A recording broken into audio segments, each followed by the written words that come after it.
All right. Thank you, Mark and Dave. It's really amazing all the stuff that we've been able to do with Senate and excited about all the things that are coming down. So I know that this morning's news about Helium Mobile is still kind of the big buzz, what everybody's talking about right now. But again, it's good to remember that's just one of many, many use cases that Helium enables. The whole reason why we're all here is to rethink wireless infrastructure, whether that is on the LoRaWAN standard, whether that is on broadband. Sorry, I'm going to just keep doing my jig around the chairs here. Good? But again, all what we're doing here is the idea of building better wireless infrastructure for a whole host of use cases. So one of the things that we're really excited about at Foundation is how we continue to make contributions to the community to see more of these things come to life. So for our next panel, I want to invite up the Foundation's Grant Program Manager, Clarissa, along with everybody, Nick, Tanuka, and Dinesh. Please come on up to join us on stage. Thank you so much.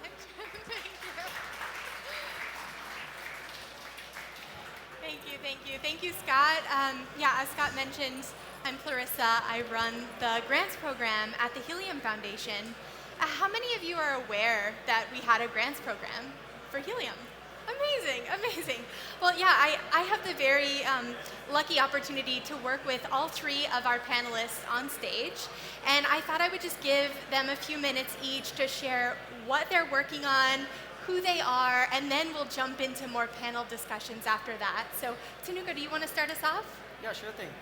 So, welcome. My name is Tanuka Dumulda. I'm from IoT Off-Grid, and with the foundation, what we do is we basically create this hiker tracker program where we provide an open source platform for people to track their hikes. So one of the main use cases we are actually trying to address with this is specifically dangerous hikes and trails where there have been casualties and injuries, and people have to actually undertake very extensive rescue missions. So we hope like our use case would be able to save lives, minimize injury, and also reduce the extent of cost when it comes to rescue operations.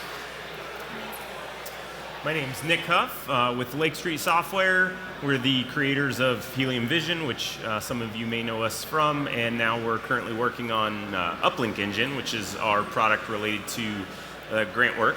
And in particular, our emphasis is on small-scale agriculture and how we can help improve efficiency within that, which somebody talked about a little bit earlier as well. Hi, I'm Dinesh Gurupur. I'm the Chief Growth Officer for Nibia. The use case we are working on is helping the environmental monitoring remotely for the tea gardens in India into a dashboard using an IoT platform. Amazing, amazing. And yeah, I would love to ask you all, when you're looking ahead at what the future looks like once you've scaled, what could your potential impact be? Could you share sort of your vision for what that could look like in the industry that you're trying to address? What is your potential impact, and can you sort of explain that? Yep, I'll start. So if you're familiar with the tea industry, India is one of the second largest tea producer in the world. And just to give you a size of the industry, there are about 1,500 large tea growers, and the size of large tea growers, each one is about 1,000 acres. And just to give you a sense, 1,000 acres is almost the size of 1,000 football field. And there are 1,500 of them, and then there are 45,000 small tea growers, which each one is about 25 acres. So you see the capacity and the size of this industry, it's phenomenal. And because it's a 100 years old industry, the environmental monitoring is such a big challenge. So we deploy these sensors, LoRaWAN sensors, and using the Helium network, we kind of capture that. So, and labor cost is one of the big things. So there is such a manual process. This solution is going to completely automate the whole capturing of these sensor data into this thing. So we are impacting like 45,000 plus tea gardens in India. And our scope is to expand to other tea growers in China and Sri Lanka. Amazing. Yeah, exciting. When it comes to the farmers, it's my hope is that by empowering small-scale farmers, family farms, that it allows them to thrive and to be able to be competitive with mega farms. And for me, on a personal level, that would be a huge success.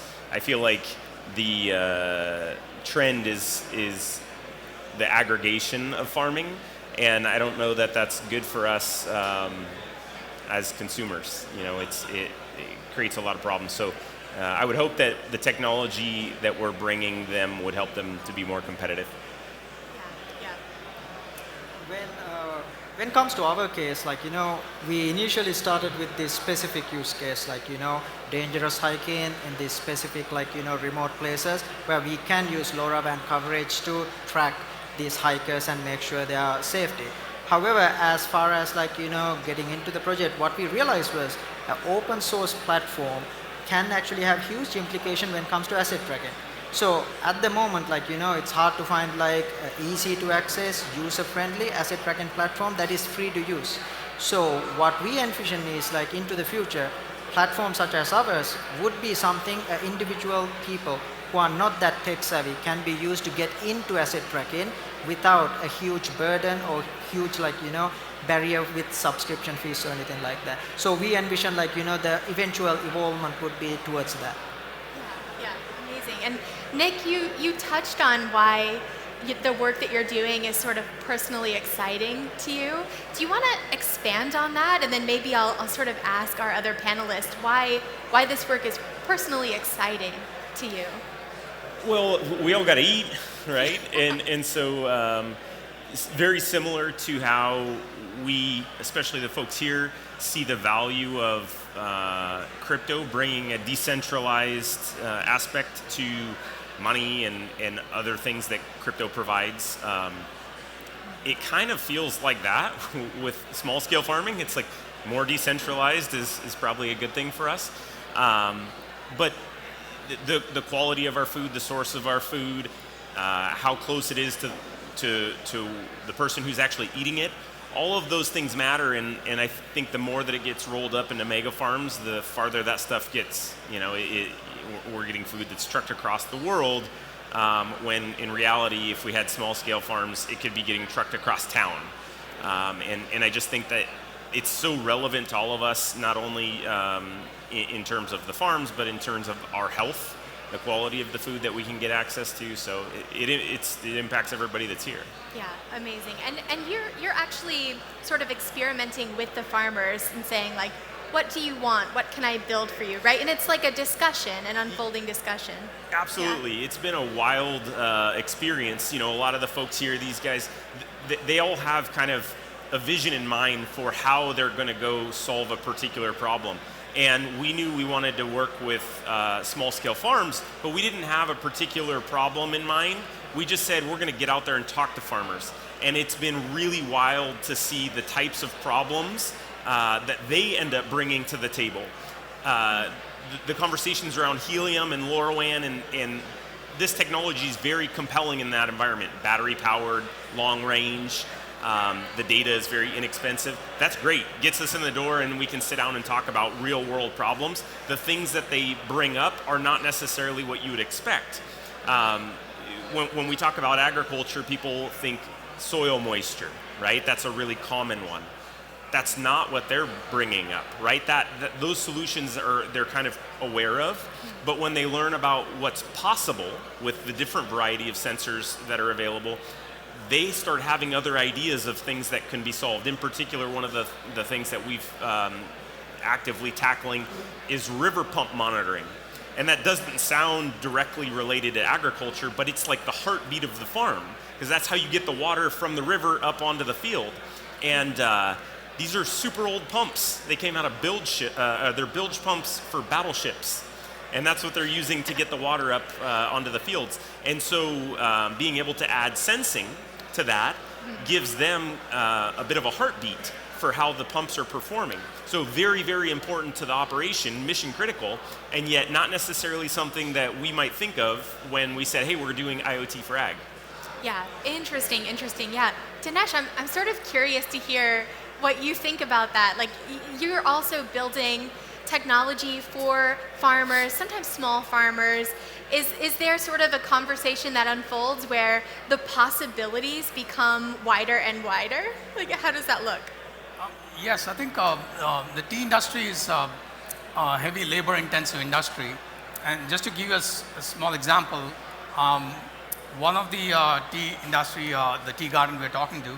So there are some people whose only job is to wake up early morning, travel 1 hour, because tea gardens in the remote locations, and the job is to measure the temperature, the weather conditions, write down in a piece of paper, and then go and feed into the computer.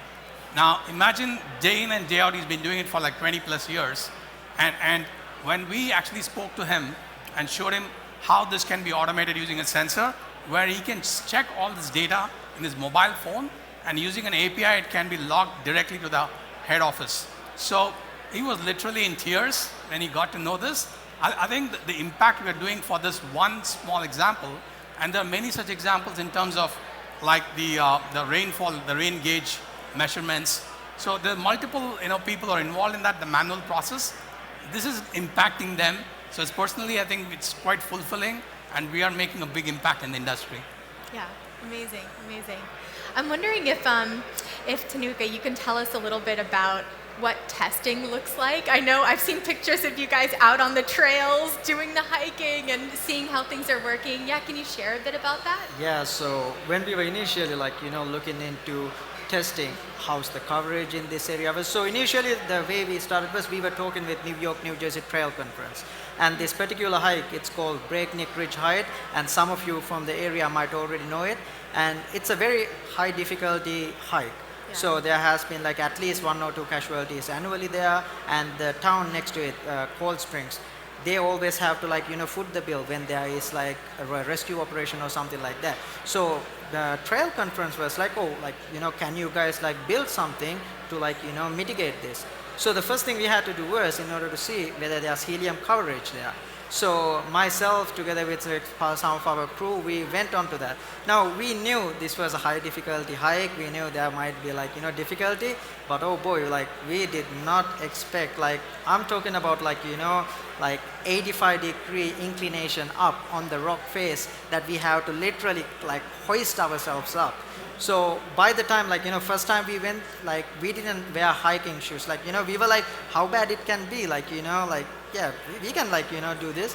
But by the time we got to the top, we were just drenched. And now good thing is, after all that work, we saw there was good coverage. Even though there were no immediate hotspots in the vicinity, Yeah. the range of LoRaWAN was so high, it was able to actually cover more than 90% of that trail altogether. So it was very impressive. So I would definitely say we got a good workout doing the coverage there. Yeah.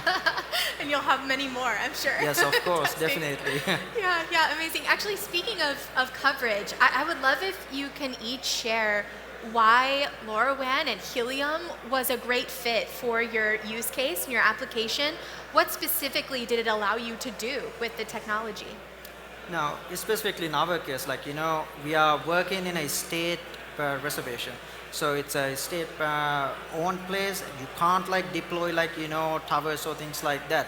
So now we did get permission to deploy things if we do have to. However, we always try to minimize deploying electronic devices within these places. So the Helium and LoRaWAN become obvious choice because 1, their range, and 2, the low power nature. Since the signal can use lowest amount of power and goes the furthest amount of distance, in these rural settings, they work outstandingly well. That's what we saw, we get coverages from hotspots that are 10 kilometers away. So which is amazing, that's real coverage that we can see that is getting connection to. So that's what drove us to use Helium and LoRaWAN in this case, because we have the lowest environmental impact, but at the same time we get the maximum coverage. Yeah. I touched on it a little bit before, but the characteristics of LoRaWAN are fantastic in the agricultural environment, battery powered, long range, and then with Helium it being inexpensive. And we've had to supplement coverage a lot of times where we are because it's in rural environments, and so there's not a lot of coverage out there yet. But not every time. Sometimes there is already some Helium gateways out there, but it's nice to know that if it's not there, it's easy for us to add to the network and provide that coverage for the clients. but then to know that a lot of times it's already going to be there. And so we've had both circumstances, but yeah, the characteristics are perfect for this environment. Amazing. Yeah. So specific to tea industry, one of the big challenges is the size and the location of these tea gardens, right? These are in a pretty hilly region and massive. So LoRa sensors are the natural choice because one, you need to capture the data and then send it like miles away, right? We were doing LoRa before, but our biggest challenge was like, how do we get the data in the network? Network was a problem. So we tried 2G, 3Gs in the past, Bluetooth, Wi-Fi. None of them was kind of solving.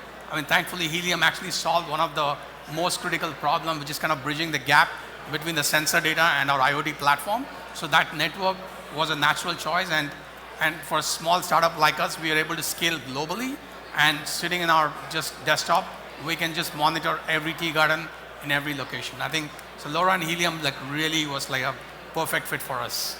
Amazing, amazing. Yeah, we're always interested in giving support and funding to use cases that are demonstrating how valuable this network is for IoT projects. So all three of you are great examples of working on projects that are, great examples. So another thing that I was interested in is could you share a little bit about how the grant was structured to match your roadmap for your projects? We try to make sure that we're supporting projects sort of in the natural progression of how you're building your hardware use case. So can you sort of share a little bit about how your grant was structured and give people that are interested in having a grant a little bit of insight into how they might structure theirs as well?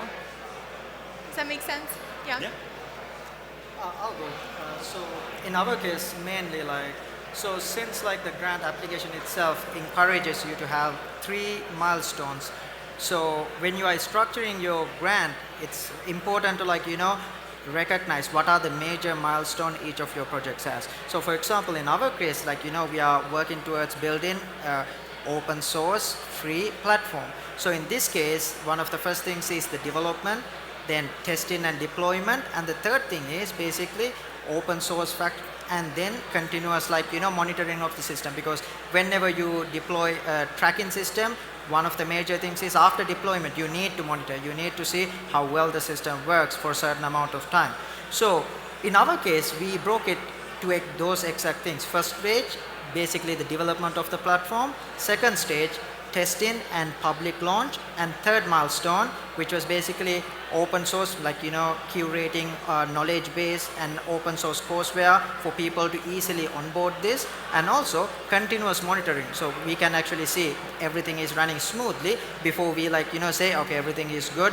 People can start building their own things of that. So when you are structuring the monetary amounts to each of those things, consider how much do you have to allocate on programming, how much do you have to allocate on hardware, how much do you have to allocate on specific cases. So in certain cases, let's say you are hoping to actually get more hardware, maybe keep it for milestone 2. First, try to actually start with milestone 1 that require less amount of initial funding, that you can get start and come to a good setting point. And once you actually get the money from milestone 1 release, now you can look into buying expensive hardware or whatnot. So structuring that way gives you the best flexibility and also allows you to work on your project with more confidence that you will not head into a place where you might not have funding. So that might be an important thing for you guys to remember when structuring these milestones.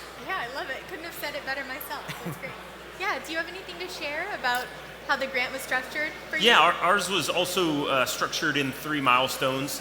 The first one was hardware and deployment. And so that was kind of multifaceted. One was just getting the hardware, but then it was also going and developing relationships with farmers, ranchers, vintners, and getting hardware deployed. And so that was actually reasonably time consuming.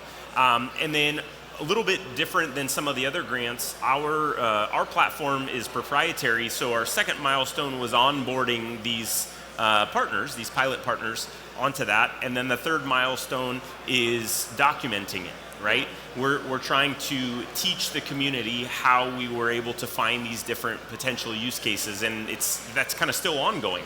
As we're working with them, we're finding new things that we can solve. They're bringing those to the table, and so we're first 2 milestones are done, and we're actively working on the third. Yeah, that's amazing. And your grant was actually one of the earliest grants where we tried to build in that educational component of like, yes, you are building a use case, and to cap it all off, we would like you to be able to deliver something to the larger community that can allow people to run with what you've already learned. So yeah, it's amazing that all three of you are working on different aspects of that. But Dinesh, yeah. So ours is a very interesting application process. When we started applying for the grant, our grant vision was to build end-to-end food supply chain traceability and trackability using IoT and blockchain. So that was the original application. And when the grant committee kind of had a discussion, they said this is too ambitious of a project to deploy in Helium because not many have attempted. So we kind of broke that into two different parts. The first part was to kind of focus on capturing the environment data from the tea gardens and then bringing that through a Helium into an IoT kind of a dashboard and using that as the first step. And as part of that, we are using certain hardware sensors, and we're also trying to build specific hardware which are like 4-in-1 sensor node specific for tea industry, where you can get these multiple sensor data into one node. So that one and the sensor data capturing and the IoT dashboard was the phase one, and we are actually deploying that into one of the largest tea garden with 3 tea gardens right now, and it's in the final stage of completion, which I think will be doing that final stage in a few weeks. And phase 2 is, I think we're discussing with Clarissa, in taking that to the next level, is to taking the data analytics part of the sensor data and then bringing in the component of the AI and other blockchain related components to that. One of the other important thing is, while deploying this environment sensor data, we realized the onboarding of these sensors, because we're talking about thousands of sensors. And for the pilot, we did like 15 sensors. It's difficult to onboard them into the Helium console. I think we've been talking to Helium to see how can we automate this process. So as part of the second phase, we are going to actually build and make it easier, right? Where you don't have to actually go physically in a place. It's like a QR code based, just like how you're onboarding a hotspot. So we are planning to do that. So that's all part of the second phase. Yeah, amazing, amazing. Well, we're almost out of time, but before we hop off, I would love if you could share with everyone how they could follow your projects or contribute, if there's anything you want to share to allow them to get more involved. Yeah, feel free, yeah.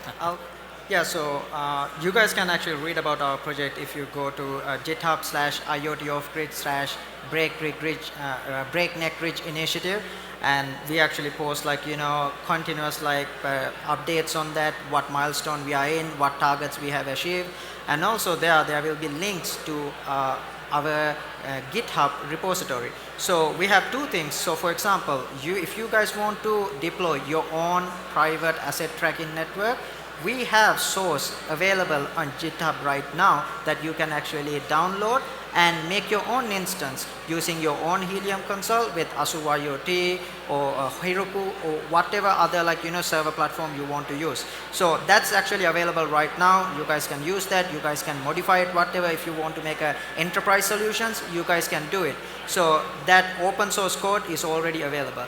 At the same time, we are a couple of months away from publicly launching our open source free platform in itself. So once we launch that, you guys can actually onboard any tracker onto that free of charge. We actually supply the DC for it, and you guys can use it. Now, one caveat, there is a 7-day limit, because we don't want large companies onboarding thousands of devices onto this free platform. So there is a 7-day limit. After 7 days, we boot you out of the system. But you can immediately onboard your device again. That is kind of to mitigate this open source platform from making sure it is used by individuals and not some large organizations. But definitely just go to GitHub IoT-off-grid/breakneck ridge initiative, and you guys read all about this stuff and download the code. I hope it is useful for you guys.